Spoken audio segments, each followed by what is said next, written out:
waxaan imika ka hadlayaa waa xaruntii xisbiga wadani nasiib daro saaka waa berigii xarunta waxa qabsaday ciidan shaqaali ka shaqeynayay kuwii masaxayay iyo kuwii xafiiska joogay waa laga dareeriyay imika si nabad ah ayaanu ku nimi xafiiska inkastoo rasaas fara badan waxaan u sheegayaa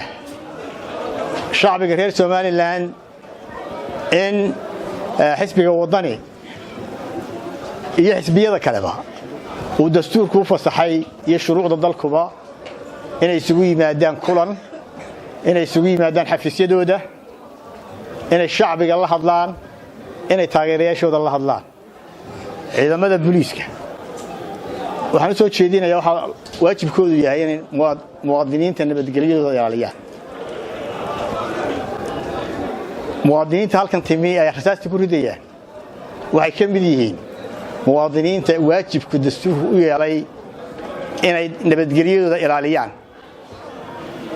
waxaanu kala shaqayn doonaa nabadda waxaanu xaq u leenahay xisbi siyaasi ah oo ajenda siyaasi leh oo dalkan horumarkiisa iyo nabadiisa ka shaqeynayaanu nahay marka taageerayaasheeda inaanu gaarsiino ahdaafta xisbigaanu xaq u leenahay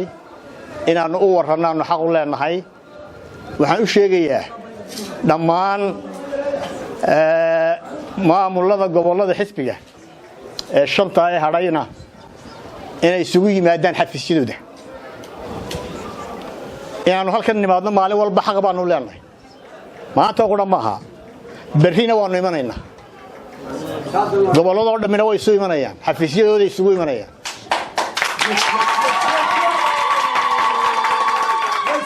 Somaliland ha noolaato dictatorku ha dhaco dictator yeeli mayno sharciga lagu tutay yeeli mayno doorasho la'aan yeeli mayno xorriyadaynu ku dagaalamayna u dhimanaynaa salaamu calaykum wa rahmatullahi wa barakaatuh